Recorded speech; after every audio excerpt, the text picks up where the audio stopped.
Saber de Ciencia, un espacio sonoro virtual para la divulgación de la ciencia y tecnología en el Centro Universitario del Sur. Buen día tengan todos ustedes, bienvenidos a este podcast para Saber de Ciencia. Yo soy Nadia Sea y el día de hoy nos encontramos con alguien que ya tenía muchas ganas de platicar, la verdad, si les soy honesta. Y está con nosotros, pues, la doctora Mónica Navarro. Bienvenida, doctora. Muchas gracias. También para mí es un gusto estar con ustedes y muchas gracias por la invitación. Muy bien. El día de hoy vamos a estar platicando sobre un poco de los conceptos de salud, que también tiene que ver de nutrición, porque aquí en el centro universitario no nos olvidamos de la nutrición. Pues aquí está la doctora que nos va a ayudar a comprender todos estos contextos que son muy fáciles de, pues incluso de desconocerlos o de no saber cómo funcionan. Así que, pues para comenzar, doctora, antes que nada me gustaría que usted misma se presente con el público que nos escucha. Bueno, yo creo que no hay mucho así que presentar, pero soy Mónica Navarro, estoy a sus órdenes, estamos trabajando aquí en el centro universitario, estamos como responsables del laboratorio de neuronutrición y memoria, también, soy profesor, investigador aquí del centro universitario y, bueno, en particular, pues hemos estado trabajando ya desde más o menos unos 14 años acá. Bueno, dentro de nuestro grupo, pues se han integrado estudiantes de medicina, también estudiantes de nutrición, estudiantes de psicología, de ingeniería en sistemas biológicos. Y entonces, bueno, eso no sé si sirva para hacer la presentación. No, nos sirve de mucho porque pues necesitamos acordarnos todo el tiempo de que hay buenas áreas de salud aquí en el centro universitario, de que son muy fuertes y hay que buscar la forma de que se den a conocer. Sí, bueno, algo que también me gustaría aclarar es que, bueno, de lo que nosotros estamos trabajando, pues es meramente investigación. Obviamente estamos colaborando tanto con el área clínica como con otros investigadores, con otras también universidades, donde la intención, bueno, es hacer un cuerpo multidisciplinario también aquí en nuestro centro universitario, pero bueno, en el caso del laboratorio, pues es un laboratorio de reciente creación que ahí va creciendo poco a poco y lo que creo que es más importante recalcar es que es un laboratorio de investigación. Y eso es lo que necesitamos aquí. Sí. Okay. Bueno, vámonos rápido porque creo que para qué hacernos esperar, la verdad. Entonces, me encanta que esté aquí usted porque pues nos va a ayudar a comprender unas cuantas dudas que nos salieron por ahí. Y para comenzar, me gustaría que nos ayudara definiendo o dándonos a entender qué es la neurodegeneración. Ok, bueno, la neurodegeneración es una alteración donde hay una progresión de deterioro en el sistema nervioso, principalmente en el sistema nervioso central, y este deterioro pues es multifactorial. Aún no se conocen pues las causas precisas de lo que es la neurodegeneración. Se considera como una enfermedad, una alteración multifactorial, porque bueno, se han descrito tanto factores genéticos como factores también, por ejemplo, de algún accidente, ¿no? Y bueno, también han colocado algunos factores como, por ejemplo, justo la alimentación en donde ha intervenido. No es que quiera decir que la alimentación conlleve a la neurodegeneración, pero interviene, por ejemplo, cuando una de las enfermedades neurodegenerativas más prevalentes, podríamos decir, es la demencia tipo Alzheimer, por ejemplo, y dentro de esta enfermedad, bueno, hay cierta interacción con algunos alimentos que pudiéramos decir que hay evidencia científica donde el consumo excesivo, por ejemplo, de carbohidratos, sobre todo carbohidratos procesados, o el consumo excesivo de grasas saturadas se ha asociado a lo que es este deterioro. Sin embargo, no quiere decir que esto lo cause, sino que va a intervenir. Ok. Y como tal, entonces, ¿la neurodegeneración se considera una enfermedad? Sí, de hecho podríamos decir que es una alteración del sistema nervioso. Tiene, como ya lo comenté, es multifactorial. Sin embargo, lo importante es que hay un declive progresivo de lo que es, las funciones neuronales. Y en particular, bueno, podemos también relacionarlo directamente con lo que es los procesos cognitivos, ¿no? En el caso de la que yo mencioné, una de las enfermedades neurodegenerativas más prevalentes es la demencia tipo Alzheimer. En este tipo de alteraciones, pues empieza a haber evidentemente pérdida de memoria, pérdida de atención, todas estas funciones como memoria, aprendizaje, atención, razonamiento, son procesos cognitivos superiores, ¿no? Entonces, en estas enfermedades lo que pasa es que hay un declive, hay un deterioro de estos procesos cognitivos. Ok, doctora. Y ahora, por favor, ayúdenos a comprender un poco, porque a lo mejor muchos de aquí nos escuchan y entienden o reconocen la palabra, algún familiar o algo, pero hay factores que dependen de si se crea o no, o cómo se va pues procesando este tipo de enfermedades. ¿De qué depende? Sí, bueno, esa parte tal vez podríamos decir ahorita que es un misterio, porque como repito, es multifactorial. Sin embargo, es muy claro que en algunas regiones o en algunas poblaciones, pues sí hay un componente genético. Generalmente está relacionado con algunas proteínas que tienen que ver con la parte de la comunicación neuronal, pero también pues hay un deterioro, ¿no? Y en este caso, este factor genético en algún momento con estas poblaciones pues se presenta, y esto hace que estas neuronas empiecen a perder sus conexiones y por lo tanto se relacione directamente con la pérdida de funciones cognitivas, ¿no? Una de las regiones cerebrales más susceptibles al daño podríamos decir que es el hipocampo. El hipocampo es una estructura subcortical que tiene que ver con memoria a corto plazo, memoria a largo plazo, y bueno, en el caso de la demencia tipo Alzheimer es una de las estructuras que pues directamente se ven como más como afectadas cuando se van presentando estas enfermedades, ¿no? Ok, y pues me imagino que estas enfermedades no solamente afectan a la memoria, sino que tienen otras consecuencias o puede afectar otras partes del cuerpo, ¿como cuáles serían? Sí, bueno, en el caso de la neurodegeneración, bueno, como ya su nombre, si lo hacemos de manera muy simple, pues es la degeneración del sistema nervioso central principalmente, ¿no? Entendiendo el sistema nervioso central como lo que es el cerebro, ¿sí? Y la médula espinal. Entonces, bueno, obviamente conforme va progresando la enfermedad, o podemos decir conforme hay diferentes fases de la enfermedad, pues se van a deteriorar también otras funciones de nuestro cuerpo, ¿no? Y por ejemplo, otra enfermedad que es muy nombrada en el caso de esta categoría de la neurodegeneración, pues sería lo que es el Parkinson. Y sabemos que también eventualmente pues va a haber algunas alteraciones en los movimientos, sobre todo por las extremidades, ¿verdad? Pero bueno, obviamente esto inicia a nivel del sistema nervioso central y luego va a ir hacia lo que es la parte pues periférica, ¿no? Por ejemplo, pensando en una fase como ya más avanzada, también empieza a haber cambios en otras funciones vitales, ¿no? del cuerpo. O sea, hay veces que en el caso de las demencias tipo Alzheimer ya no hay como esa relación entre la saciedad y el hambre. A veces no se sabe, o se desconoce pues si ya se comió o no se ha comido. A la hora de hacer como ciertos movimientos, pues no es tan así como con esa serie de procedimientos, ¿no? Que si va uno a un lugar, pues sabes que primero tienes que ir con cierta secuencia, a veces se pierde esa secuencia también, ¿no? También hay, bueno, una de las características que más a lo mejor las podemos relacionar son los olvidos, ¿no? Uh-huh.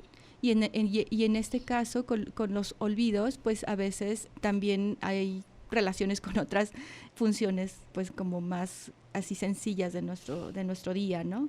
Y eso también se puede ver afectado. Uh-huh. Ok, doctora, gracias. Y bueno, mientras se realizó la investigación previa para esta entrevista, pues nos encontramos con unos términos muy similares a neurodegeneración y me gustaría que nos ayudara a comprenderlos. Es neurológico. O sea, ¿cuál es la diferencia entre neurológico y neurodegeneración? Sí, esa es una muy buena pregunta, Nadia. Bueno, todo está relacionado con sistema nervioso. Ya comenté o lo recalco pues en este momento que el sistema nervioso se va a clasificar, por ejemplo, en sistema nervioso central y sistema nervioso periférico, ¿no? Sistema nervioso central pues está constituido por lo que es el encéfalo o cerebro y médula espinal. Y el sistema nervioso periférico pues son todas aquellas aferencias y eferencias que van hacia la parte periférica. En el caso de la parte neurológica y la parte de neurodegeneración es muy importante como tratar de entender cómo se lleva a cabo la progresión de estas alteraciones. Hay alteraciones neurológicas justamente y también hay alteraciones neurodegenerativas. Por ejemplo, una enfermedad neurológica o una alteración neurológica podría ser que se sufre un trauma. Un trauma me refiero, por ejemplo, a un golpe o, por ejemplo, en las primeras etapas del desarrollo, cuando está a lo mejor en el caso del nacimiento de un bebé y llega un tiempo en el que se perdura bajo condiciones bajas de oxígeno, pues hay hipoxia y puede también ocurrir isquemia. Entonces, esto puede llevar a una enfermedad neurológica, ¿sí? Y una enfermedad neurodegenerativa, una alteración neurodegenerativa, hay un deterioro progresivo de lo que es las funciones cognitivas, ¿no? En este caso, por ejemplo, con la demencia tipo Alzheimer, a lo mejor.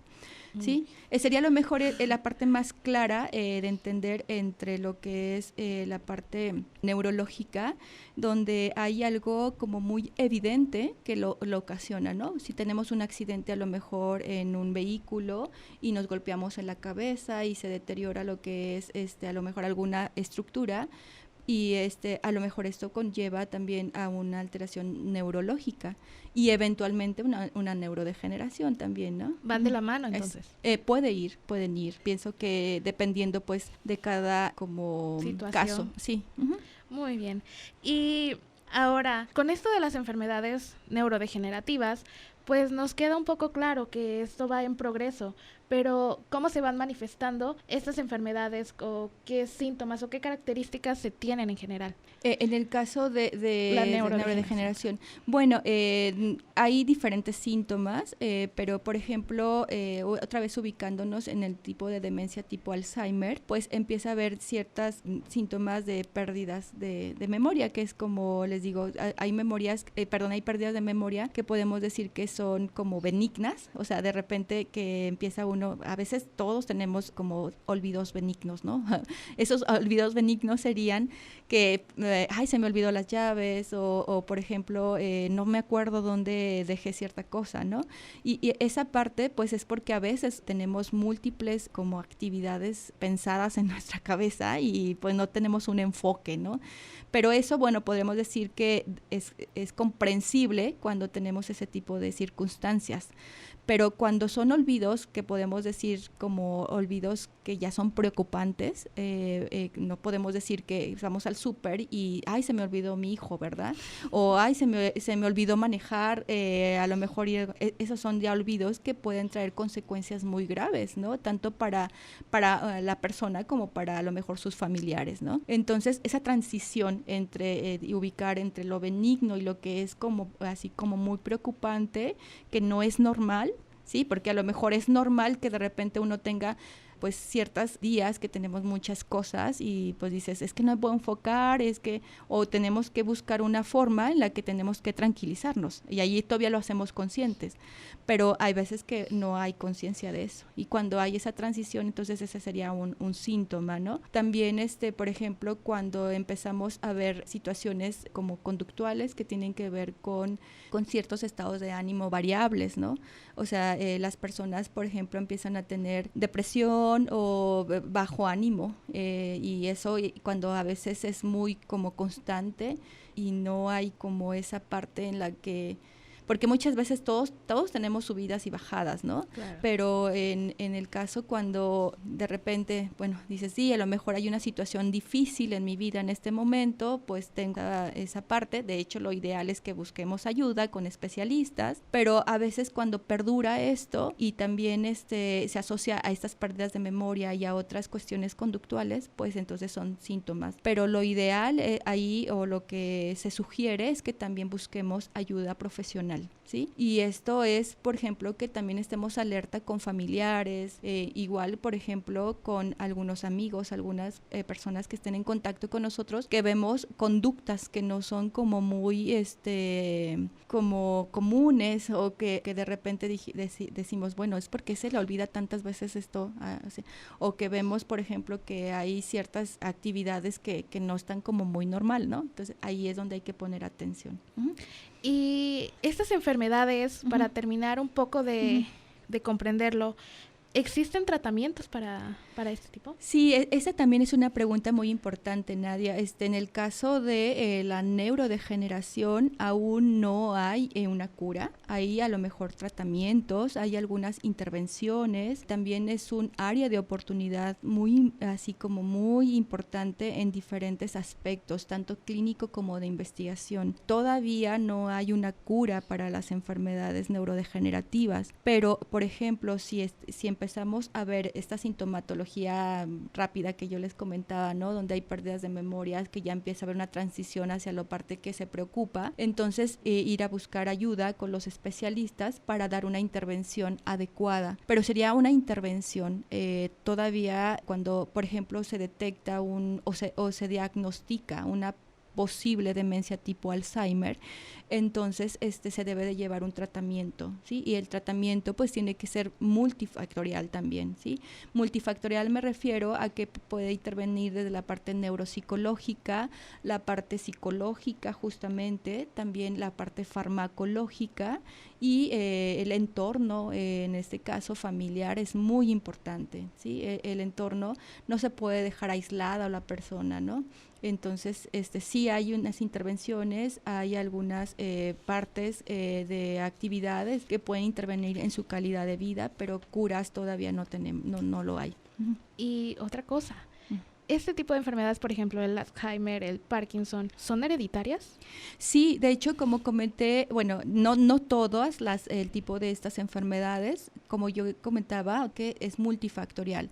Hay un componente genético que sí se ha establecido y se ha documentado, que es muy claro, y depende también de las poblaciones, de las regiones, ¿no? Pero no es el único, no es el único factor. O sea, no es porque solamente exista el factor genético se va a desarrollar este tipo de neurodegeneración, ¿no? Hay otros factores que también se han estado documentando, pues, pero sí hay un componente genético, hay mucha información al respecto en la bibliografía, pero no es el único. Uh-huh. Bien. Ya para ir concluyendo con todo esto, ¿hay alguna forma de que todas estas enfermedades o que este tipo de condiciones se puedan prevenir? Bueno, en el caso también es una parte como un misterio. Sin embargo, hoy en día que ha incrementado varias cuestiones de la tecnología y de la parte clínica, por ejemplo, en el caso del diagnóstico molecular, pues sí hay algunas, por ejemplo, se han propuesto que determinar polimorfismos en algunas familias o en algunas poblaciones, ¿no? Igual se identifica, ¿no? Pero prevenir totalmente, sobre todo cuando no sabemos a ciencia cierta si el factor genético va a detonar, lo que podemos hacer es que tenemos que proteger nuestro cerebro. Eso sí podemos hacer. ¿Y qué podemos hacer? Yo creo que esa parte es muy importante que quede claro para todos. O sea, tenemos que estimular con algunas actividades que son como de fortaleza para el cerebro. Hacer actividades cognitivas. Por ejemplo, leer, por ejemplo, hacer cosas creativas, el disfrutar lo que uno hace, eso es muy favorable para el cerebro. El que nosotros nos pongamos retos, ¿sí? Retos que son positivos. Por ejemplo, un reto sería el aprender un idioma aparte del que ya sabemos, ¿no? O, por ejemplo, ponerte un aprendizaje nuevo, ¿sí? Eso es muy, muy bueno para nuestro cerebro y eso nos ayuda a tener fuerte esas conexiones neuronales. También a través de los hábitos, en el caso del ejercicio físico, es muy positivo para proteger lo que es nuestro cerebro. Si de alguna manera, por ejemplo, hay un detonante genético en alguna familia, no quiere decir que realmente lo va a presentar en cierto tiempo, ¿no? Si nosotros nos ponemos las pilas y podemos a trabajar nuestro sistema nervioso, entonces vamos a protegerlo, ¿sí? Y también, por ejemplo, en el caso de los alimentos, es muy importante consumir antioxidantes, consumir ácidos grasos poliinsaturados de la serie omega 3, eso es muy, muy bueno. Por ejemplo, ¿cuáles serían estos? Lo que es los pescados, en el caso del salmón, es muy recomendable si pueden consumirlo 2 o 3 veces por semana, eso sería muy bueno. También algunos aceites, en el caso de, o algunas verduras, serían a lo mejor aguacate, consumir, por ejemplo, nueces, almendras, eso es muy bueno para el cerebro, ¿sí? También consumir agua adecuada. Muchas veces no sabemos, y bueno, porque nuestro cerebro es como muy, muy fuerte, en el que no nos avisa, a lo mejor hasta que ya está como muy pronunciado, a lo mejor ciertos, no sé, deficiencias, ¿no? En el caso del agua, a veces no tomamos el agua correspondiente al día, ¿sí? Más o menos ya nos han dicho, ¿no? En el caso de la jarra del buen beber, que tenemos que consumir más o menos 8 vasos de agua natural al día, ¿no? Más o menos, dependiendo de la composición corporal de las personas. Pero el punto es que nos recordemos que durante nuestro día tenemos que consumir agua. Eso también es muy importante para el funcionamiento de nuestro cerebro. De hecho, nos ayuda a sentir más claridad cerebral y nos ayuda también a estar como más activos y con una energía positiva mejor, o sea, una energía pues positiva, porque a veces no tenemos energía, eso es lo que quiero decir. Energía saludable, al exactamente, final de exacto, eso. Y bueno, también, por ejemplo, podemos integrar frutas, verduras y lo que sería en el caso de otros ejemplos de alimentos, en el caso de los omega, sería justamente algunos pescados, también sardinas, ¿sí? Y aceites, a lo mejor cambiar aceite de oliva también es muy positivo para nuestro cuerpo, pues, pero para el cerebro es muy bueno. En el caso de, sobre todo, el aceite de omega 3. Pues doctora, me encantó platicar con usted.